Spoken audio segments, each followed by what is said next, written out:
One of the many things I firmly believe in, that anybody who learns the skill sets of a millionaire can become a millionaire. When I say anybody, I literally mean generally anybody, minus any health disabilities, things like that. So you see, I'm wearing this shirt here that says enjoy capitalism, because capitalism may not be a 100% perfect system. I've lived in a socialistic environment, lived, not vacation, lived.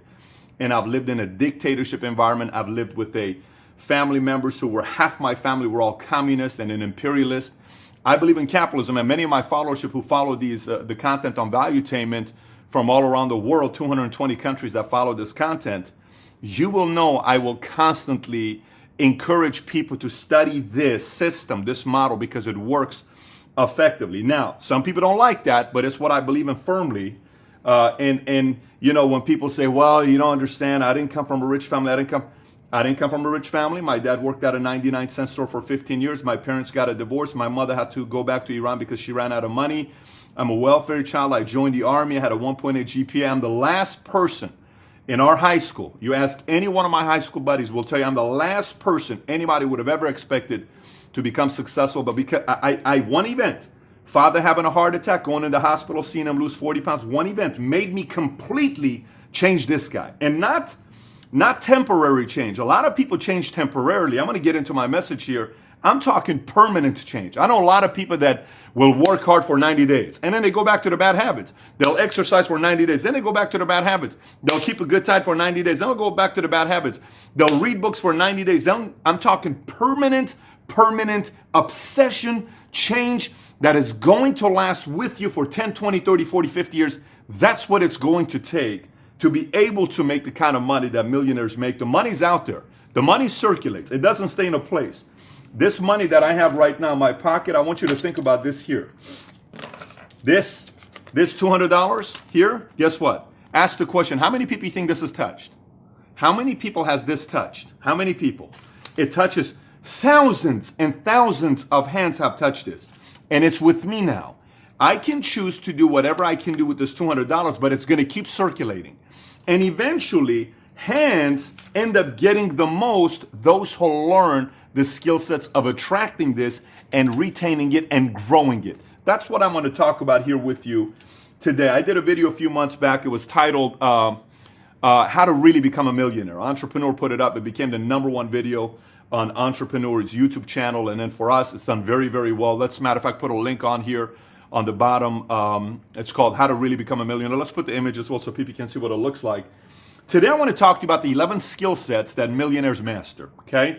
And I'm going to get very detailed about this on these areas for them to master. And then you got to make a choice yourself that whether you want to kind of pass up on this and just kind of say, oh, great video, Pat, phenomenal video, man, as usual, great content. To me, what I love the most is, the type of messages I love the most is when a guy sends me a message and says, I started watching your videos about a year ago and I followed all the content that I've never missed a single video. I've watched every one of your videos. A year ago, I made $7,000. This last month, I made $93,000 in a month. I like that. I like it when somebody tells me our company grossed $3 million last year. This year, we're on track to grossing $13 million. Those are the messages I like to hear because they're implementing and growing. So you will get the content. It's on you to implement it. So let's go through #1.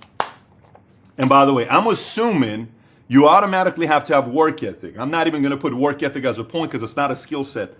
It's a mentality. But if you don't work, none of these things are going to affect you in any possible way. Maybe a little bit, but not dramatically. Let me get right into it. #1 skill set that generally millionaires master is persuasion. And let me explain to you what I mean by persuasion. What I mean, they master. Persuasion to me is on many different fronts. One, they have to persuade their family that I'm going to go become an entrepreneur. Please support me. They have to persuade their wife if they're married, their husband if they're married. They have to persuade their kids, parents, peers. They have to persuade investors. They have to persuade an employee to want to come work with them when they're small. They have to persuade a group of salespeople to want to come and sell their product. They have to persuade people on why their product is a special product. They have to persuade why their industry is a special industry and what type of an impact it's made in your life. You got to learn how to persuade people. You got to learn how to persuade when they're selling a customer, when your product may not yet be at the level you want it to be. You need to learn how to persuade investors on why they ought to invest into your company. You need to persuade executives and talent who are with established companies. Why should they consider even working with something like you, working with an entrepreneur like you who is maybe not established yet? Maybe you're not there yet. You got to learn how to persuade your competitors, persuade your partners, persuade your vendors, persuade your carriers, there's a lot of persuasion that you got to do. And by the way, you got to learn to persuade yourself as well. You got to psych yourself out to get into the mode of wanting to get to work on a daily basis, especially those days that it's not an exciting day. You got to persuade yourself. Persuasion is one of their skill sets. You got to persuade when you learn how to negotiate. Negotiation is a form of persuasion. Learning how to sell. If you don't know how to sell, kiss entrepreneurship goodbye, because selling is a form of persuasion. Negotiation is a form of persuasion. Speaking from stage is a form of persuasion. Not everybody speaks the same style, but everything there is persuasion. Number one skill set I put up there is persuasion. Number two, let me tell you one thing that most millionaires master is reading people. Reading people. And I'll tell you what I mean by reading people, okay? The reason why millionaires end up generally becoming good at reading people is because they've been ripped off, backstabbed, lied to, cheated so many times that there are a lot of signals that they see a trend and saying, this person's like that. It reminds me of this person. You got to learn how to read people. You got to learn how to read a customer. You got to learn how to read an employee. You got to learn how to read someone who is absolutely full of it. Sometimes I get surprised how some people who are pretty successful, they're making $120,000 or $300,000 a year, how easily they fall for the trap of somebody who's full of it. Like, how do you not read that sometimes, right? You got to learn how to read it, and a certain level of paranoia when you're reading people. And then also, when I'm saying reading people is not just on the negative side, reading people on someone that's truly, you did something wrong and you need to go out there and do something about it. You need to read people that need you to make a right effort to take care of them, you to make the right effort to, treat them in a way that they need to be treated. That's also reading people. Another one is, when I say reading people, is being able to think what a customer is going to need now, what a customer is going to need a year from now, 3 years from now, 5 years from now, and reading them. Being able to read a person that starts with your company at an early stage and what were they thinking about when they were at your level, at a new level. You're not speaking to them from your level. Millionaires, they got to learn how to read somebody at that level and give them the belief that they need at that level versus somebody that's been around a little longer that needs to kind of man up or woman up or mature as an entrepreneur, and they're not. They're just treating this as a lollygagging with the industry, and that's a complete different conversation with that person. Say, grow up already. You've been in this thing for 5, 10, 15 years. What's next? You're going to be like this your entire life. So reading to know when, where, who, what, when. They eventually become very good at reading people. Number 3, this one's going to sound strange to a lot of people when I first say it, but it'll make sense to you here in a minute. It's called sharing the wealth. Hang tight. This is not a hokey, corny type of thing. I'll explain to you what I mean by sharing the wealth. The people that I've met who have created lots of wealth. I live in a nice community, and I go to the guy across the street. He's a guy who was part of a technology software company. He was one of the many guys that became very wealthy when this company was bought out. I go to the guy on the other side, lives in a $6.5 million house. They built, 5, 10, 15, 20 different dealerships. Berkshire Hathaway came and bought him. They're one of the biggest dealership here in town in Dallas and Texas.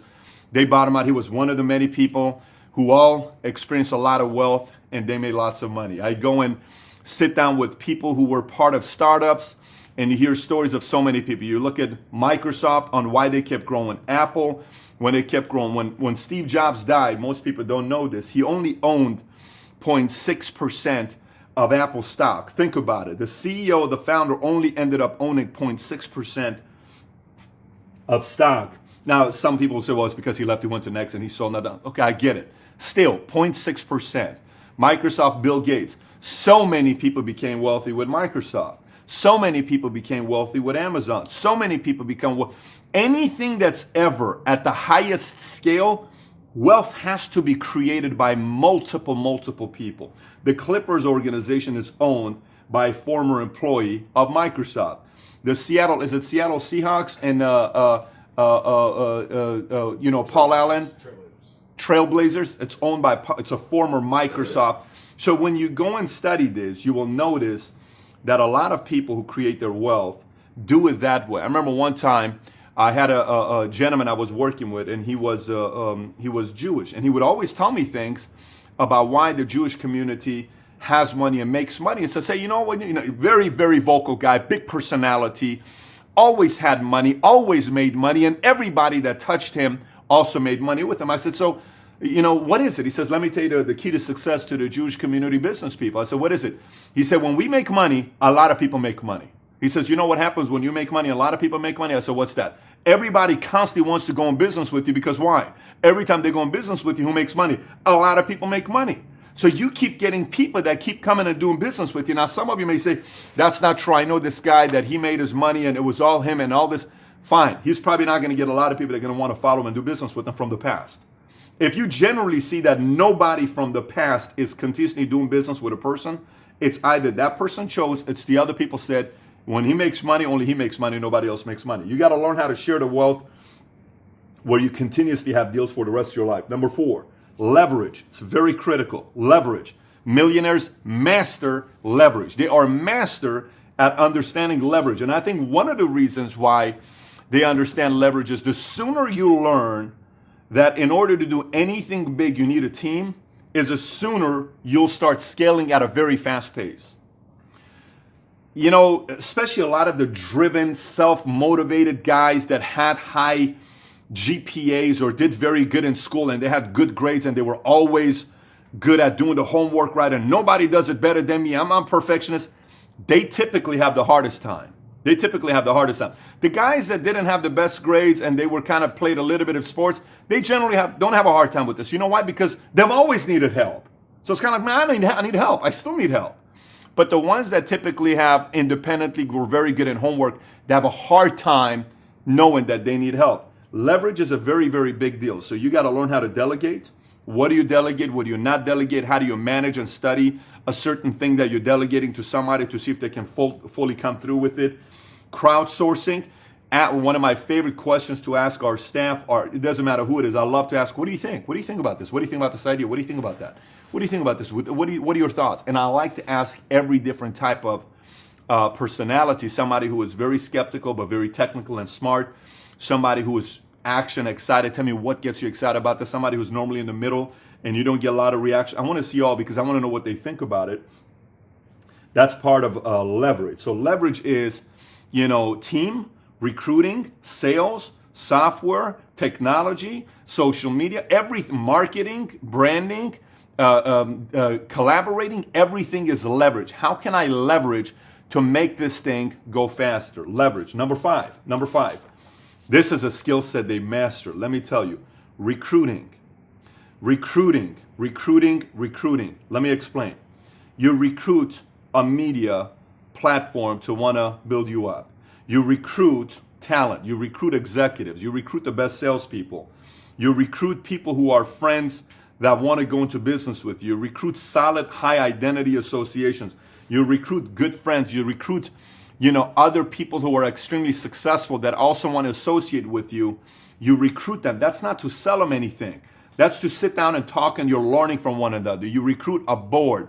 You recruit an advisory board. You recruit the best mentors. Millionaires are great at recruiting the best mentors, partners, investors. They're incredible at networking. They're incredible at connecting. They're incredible at doing any of those things because recruiting to them, they know I am one executive away from scaling my business into doubling my revenues.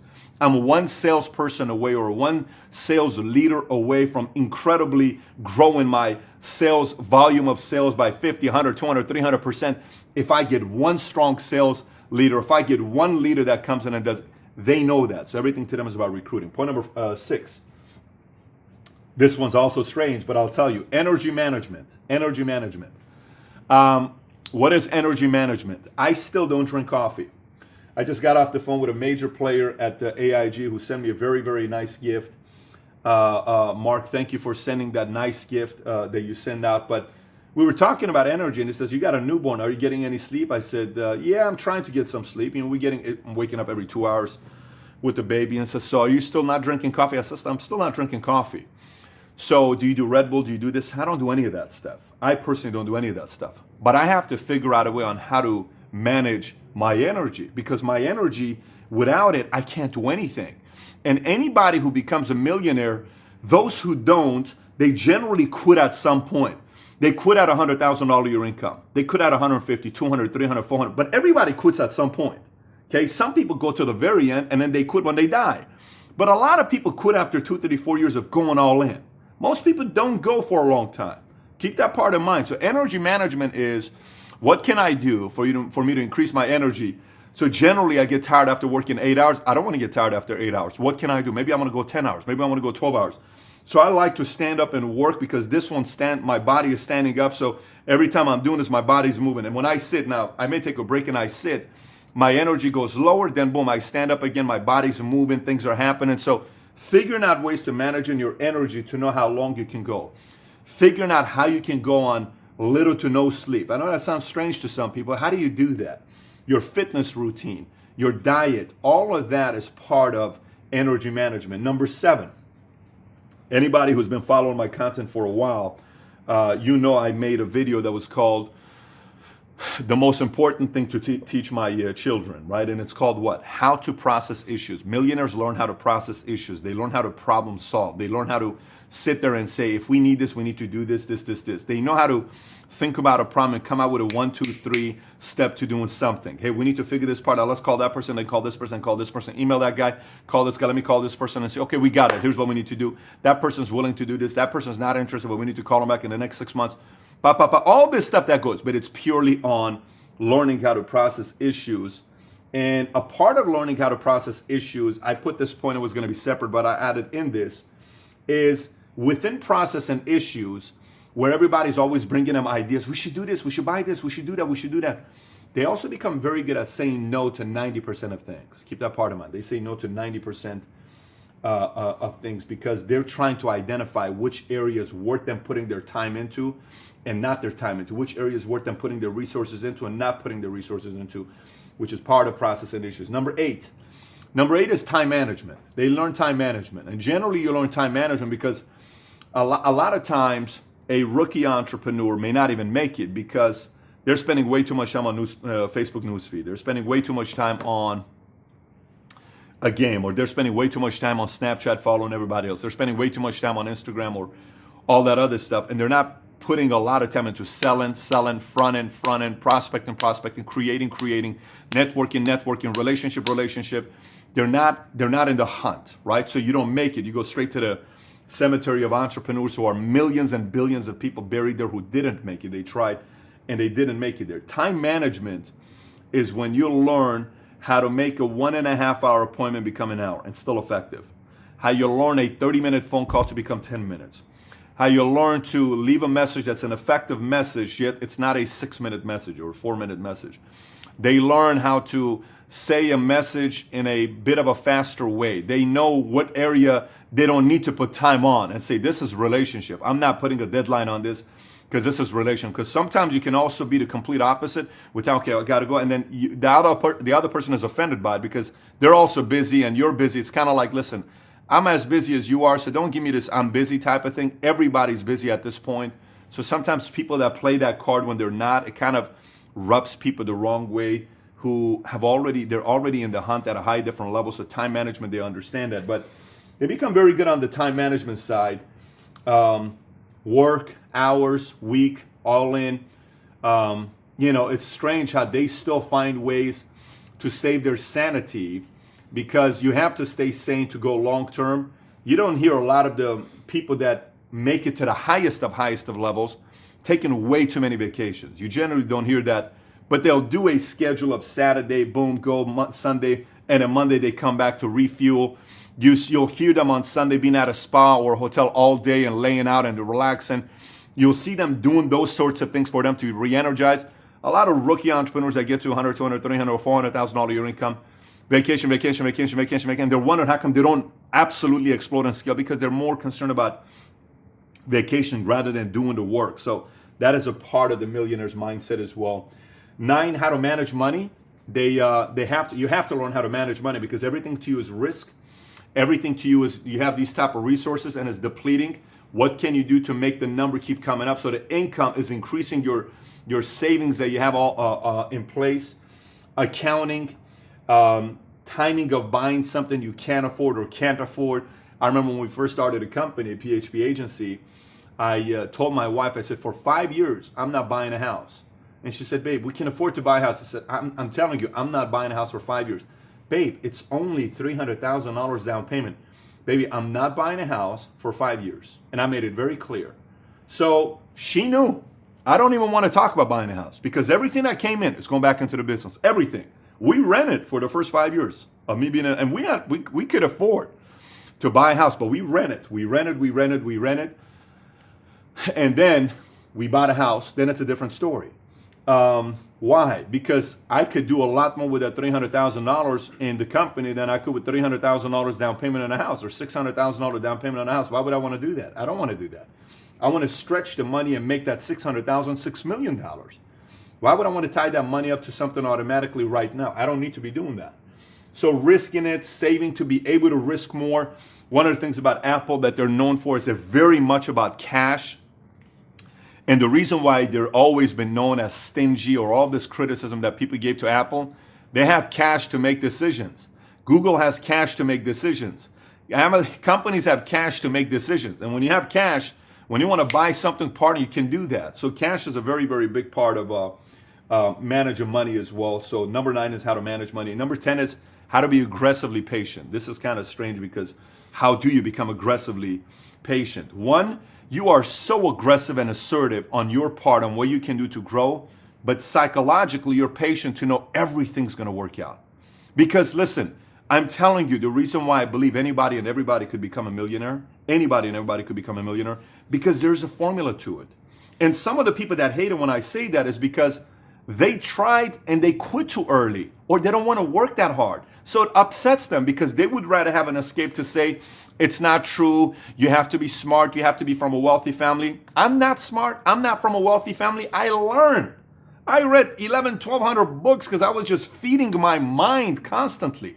So it's not, I don't come from a wealthy or very intelligent, intellectual type of, I come from a simple, hardworking family is what I come from. So, but you're going to have to learn a part that is just working. Patient. I know it's coming. Working. And the reason why patience would come, say whatever product you sell. So let's just say it's real estate. If I know every week I plant 100 new seeds, whether it's for a loan officer that I can build a relationship for him to use me as a realtor, whether it's to hardcore accountants that are working in a market that I want him to refer me as a realtor to their client, whether it's a community of everybody that buys and sells homes, every week I add 100 people to my seed. I'm planting 100 seeds. 2 weeks, that means I have how many seeds? 200 seeds. 300 seeds, 400, 500, 600, 700, 800, 900. I know something's about to happen. I know I'm about to get a call and say, hey, Patrick, this is John giving you a call. You and I met about 3 months ago, and you were a realtor. We got your car. Look, we're thinking about selling our house, and we'd like to get together with you. We really like your approach. Are you available for us to get together later on today? Sure. Excellent. Because I'm doing this, I'm guaranteed to get this. I know for a fact this is going to happen. Most people, the reason why they don't get this, they're like, there's these 3 guys. If they buy the house from me, I'm going to be a millionaire. There's these 2 people. If they do business with me, they're just waiting on those 2, 3 people. It's not going to work. Seed. Boom. Patient. It's coming. It comes. Then all of a sudden, when the floodgates open, let me tell you, you better get the bank to be ready. When the floodgates opens, then it's just like,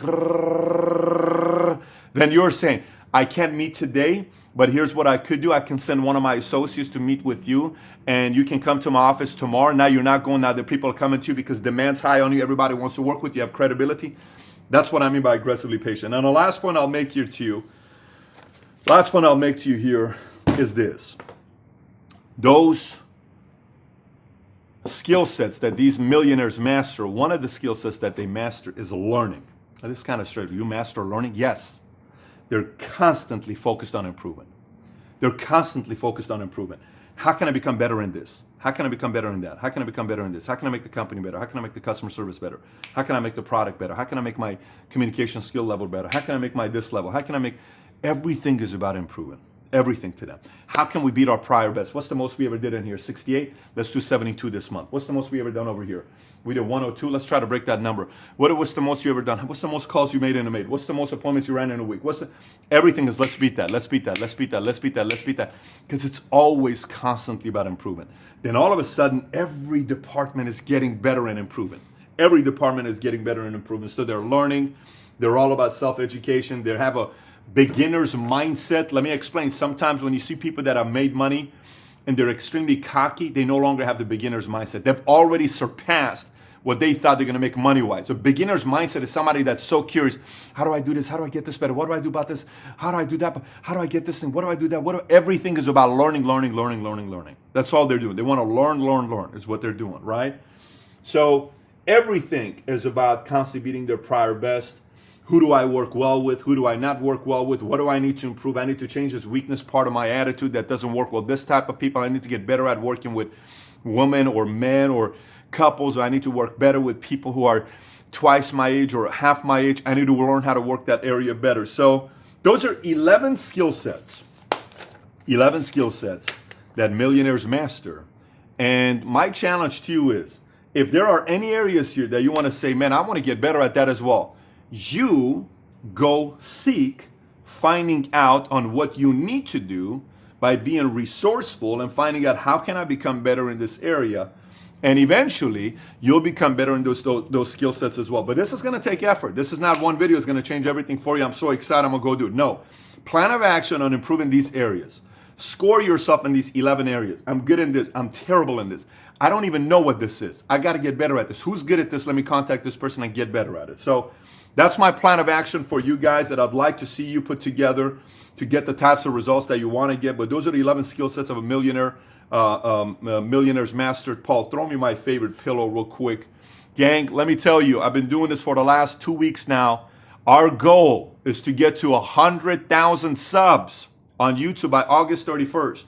I'm getting so many great messages. People that are posting our stuff on Instagram, Twitter, commenting on YouTube and inviting other peers and sending it on their newsletter and all this other stuff, which is helping out tremendously. And some of you guys that are going above and beyond, you know who you are. I've messaged you. Thank you for doing that. But we want to get to 100,000 subs. We feel pound for pound we can go against any other YouTube channel on the subject of entrepreneurship.